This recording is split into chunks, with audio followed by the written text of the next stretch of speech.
सभी का बहुत स्वागत है हमारे खास कार्यक्रम INH सेहत में। मैं हूं अमिता। आज हमारे साथ स्टूडियो में मौजूद हैं joint replacement surgeon and arthritis specialist doctor Sunil Dewangan. Doctor साहब, बहुत स्वागत है आपका। जी धन्यवाद।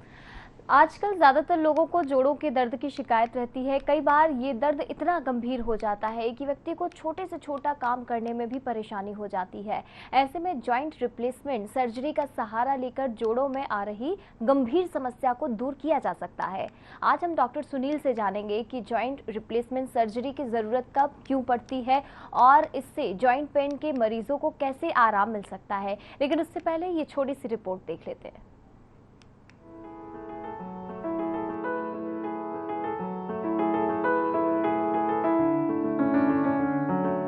हमारा शरीर हड्डियों से बना है और अंगों के मूवमेंट के लिए मानव शरीर में अलग अलग हड्डियां सॉकेट की मदद से जुड़ी हुई हैं। जॉइंट शरीर में मौजूद वो स्थान है जहां दो हड्डियां आपस में जुड़ती हैं।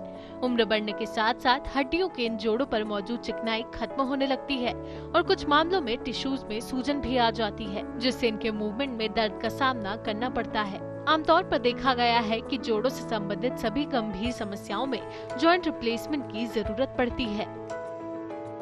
बढ़ती उम्र के साथ साथ जोड़ घिसने लगते हैं और इनमें सूजन आने लगती है। जॉइंट्स के लगातार रगड़ने से जोड़ों में दर्द, आर्थराइटिस और अंगों में सूजन की समस्या हो सकती है और कई बार समस्या बढ़ने पर चलना फिरना भी मुश्किल हो जाता है।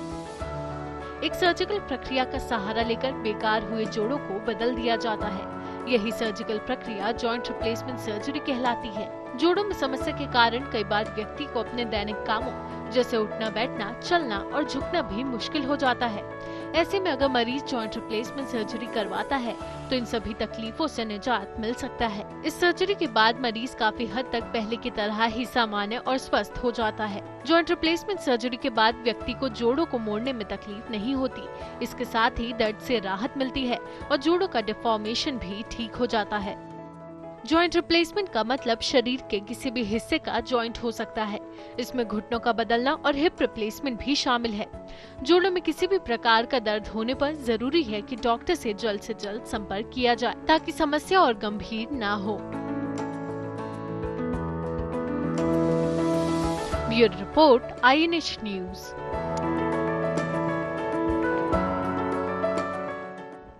आज हम लगातार चर्चा करने वाले हैं जॉइंट रिप्लेसमेंट की सर्जरी के बारे में। यदि आपके भी कोई सवाल है इस विषय से जुड़ा तो आप हमें कॉल कर सकते हैं और इसके लिए आपको नंबर डायल करना होगा। नंबर मैं रिपीट कर देती हूँ, 07714355500। ये नंबर है जो आपके टेलीविजन स्क्रीन पर फ्लैश होंगे। आप हमें कॉल कर सकते हैं इन नंबर पर और आपकी समस्या का समाधान हमारे साथ डॉक्टर सुनील हैं वो देने की कोशिश करेंगे। डॉक्टर सुनील, सबसे पहले तो यही जानना चाहेंगे कि जो जोड़ों में तकलीफ होती है, कैसे पता चलता है कि ये जोड़ों का दर्द जो है वो क्या है और किस तरह के लक्षण होते हैं?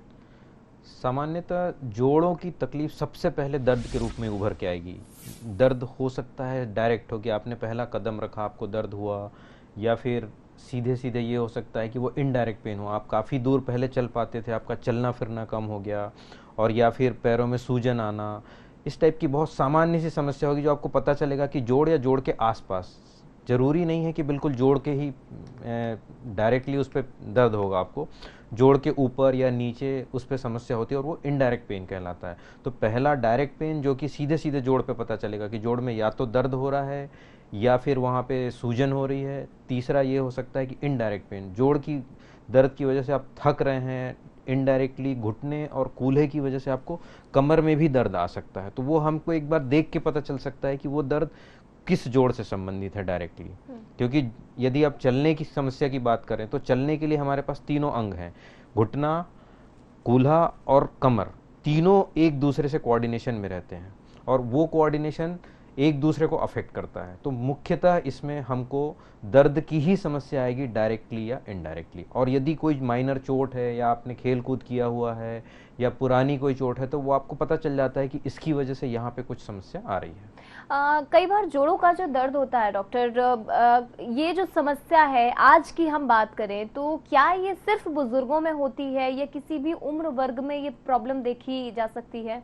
नहीं, यदि हम केवल जोड़ के समस्या की बात करें तो जोड़ की तकलीफ छोटे बच्चे से लेके बुजुर्ग और इवन यंग लोगों में भी बहुत कॉमन है। एक आर्थराइटिस अलग प्रकार है जिसको हम जेनेटिक्स में कन्वर्ट करें तो एक पीडियाट्रिक, बच्चों का आर्थराइटिस, एडल्ट का आर्थराइटिस और बुजुर्गों का आर्थराइटिस, ये तीनों अलग चीज होती है।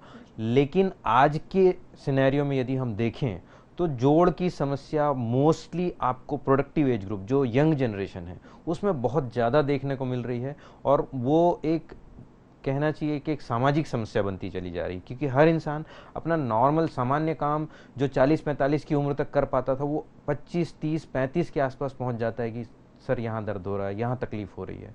ये किसी भी एज में हो सकता है। वाकई आप जो बता रहे हैं कि 20-25 साल के भी अगर युवा हैं वो भी पहुंच रहे हैं जोड़ों के दर्द की समस्या को लेकर, चिंताजनक तो है ही। लेकिन अब इसके पीछे के कारणों के बारे में भी हम जाएंगे कि बुजुर्गों में यदि ये होता है तो भी हम जानना चाहेंगे कि ये क्यों होता है, और अगर युवाओं में ये तकलीफ आ रही है तो क्या उसका कुछ और अलग खास लक्षण होते हैं? जी, लक्षण दोनों में लगभग सेम होंगे, लेकिन जो युवा हैं उसमें मुख्यतः दर्द के रूप में ये सामने आएगा। वो बताएंगे कि थकान लगती है, अच्छा नहीं लगता है, फ्रेश नहीं लगता है, चलने फिरने की इच्छा नहीं होती। तो ये सामान्यतः केवल दर्द के रूप में या थकान के रूप में यंग जनरेशन में, युवाओं में सामने आएगी। और वो बताते हैं कि जैसे हल्का सा कमर में दर्द हुआ, यहाँ पे एक लचक सी आ गई है, वो एक चमक जैसा ही बताएंगे कि मोच हो गया, सामान्य भाषा में कहेंगे मोच लग गई, पैर में मोच लग गया, एड़ी में मोच लग गया, घुटने में लग गया या कमर में। तो इस तरीके से ही सामने आएगी वो। और वो फिर देखेंगे कि धीरे धीरे वो हो सकता है वो समस्या 1 सप्ताह, कभी कभी महीने, कभी 2 महीने आप कुछ दवा लेके शांत कर लेते हैं, लेकिन वो फिर से उभर के सामने आती है। आप जो काम करते हैं, कई बार एक्स्ट्रा काम करते हैं, आप अपनी शरीर की कैपेसिटी से एक्स्ट्रा काम करते हैं। क्यों? यंग जनरेशन है, काम सबको करना है, युवा हो बुजुर्ग हो सबको। लेकिन यदि आप अपनी कैपेसिटी को बढ़ाए नहीं हैं, जैसे अपन सीधा देखें कि कोई इंसान रेगुलर एक्सरसाइज वगैरह करता है तो उसकी कैपेसिटी सामान्य आदमी से काफ़ी ज़्यादा होती है। यदि वो एक आइडल लाइफस्टाइल, जिसको हम बोले ना आज की डेट पे कि बस बैठे बैठे बिल्कुल व्हील चेयर, कुर्सी वाली जॉब है, ऑफिस चेयर जॉब है, तो उस कंडीशन में आपकी कैपेसिटी कम हो जाती है और बहुत समय तक आपको एक लंबा डल एकिंग पेन बोलते हैं, जिसको बोलते हैं, कई लोग बोलते हैं सर मीठा मीठा दर्द होता है, वो बना रहता है। और वो मीठे मीठे दर्द का वो मजा लेते रहते हैं, कि ये जस्ट अवॉइडिंग कि भाई हाँ चलो देखते हैं, जब बढ़ेगा तब जाएंगे। तो वो एक आपका कहना चाहिए खतरे की लाइन है। जब वो सिग्नल आपको आ रहा है तो आप उस सिग्नल को पकड़िए कि ये गड़बड़ है, और उसको एक बार चेक कर लीजिए कि क्या वो सिंपल दर्द है, केवल थकान या कमजोरी की वजह से, या फिर सच में कोई आगे बढ़ के जोड़ों की समस्या होनी है। बुजुर्गों में ये समस्या क्यों होती है ये भी मैं आपसे जानूंगी, लेकिन एक कॉलर हमारे साथ जुड़ गए हैं। रायपुर से शीला कॉल कर रही हैं। बहुत स्वागत है, सवाल कीजिए। पैरों में सूजन आ जा रहा है, ये क्या कारण से आ रहा होगा, इसके बारे में जानना था। शीला जी, आपकी एज क्या होगी? 45 की एज है। पैरों में सूजन बहुत सारे कारणों से आ सकती है, उसमें से एक मुख्य कारण आर्थराइटिस भी है। जैसा कि आप बता रहे हैं कि 45 की उम्र है, तो एक बार सबसे पहले आपको एक किडनी फंक्शन टेस्ट, आपका किडनी का, दूसरा हार्ट का, ये दोनों टेस्ट आपको करवा लेने चाहिए। तीसरा कारण इसमें हो सकता है कि आपका न्यूट्रिशन, प्रोटीन यदि कम होगा तो भी हो सकता है। चौथा कारण जनरल एनीमिया, इसको आप सिंपल ब्लड टेस्ट से एक बार चेक करवा सकते हैं। सिंपल ब्लड प्रोफाइल कराएंगे, उसमें पता चल सकता है। और ये सूजन आपको हमेशा 24 घंटे रहती है या सुबह या शाम किसी खास समय में? बैठ जाएंगे तो फिर उठने के बाद सूजन आ जाता है। सुबह उठने के बाद सूजन आ जाता है, लेकिन ये सूजन उतरती कब है? आराम करने के बाद में? नहीं, तुरंत हो जाता है, थोड़ा देर के बाद तुरंत हो जाता है। तो आई थिंक आप एक बार अपने ब्लड टेस्ट में किडनी का फंक्शन, एक बार कार्डियक चेकअप करवा लें, कहीं ब्लड प्रेशर वगैरह तो नहीं है आपको, और दूसरा, तीसरा यूरिन, और चौथा एक एनीमिया का टेस्ट कराएं। इसके बाद आपका आता है आर्थराइटिस का चेकअप। इससे आपको पता चल जाएगा और उसके बाद जो कारण आएगा उसका हमें इलाज करना होगा। अभी बिल्कुल, तो कई सारी समस्याएं होती हैं, और डॉक्टर जैसा आप बता रहे हैं कि एक छोटी सी चीज़ यदि आप इग्नोर करते हैं तो आगे चल के वो गंभीर हो सकती है। क्यों ये समस्या आती है युवाओं में तो आपने बताया, लेकिन क्या जो खान पान है, बिगड़ती लाइफस्टाइल है, वो भी एक इसका कारण हो सकती है? ये मैं आपसे सवाल करूंगी, लेकिन एक छोटे से ब्रेक के लिए हम यहाँ रुक रहे हैं, जल्द लौटेंगे।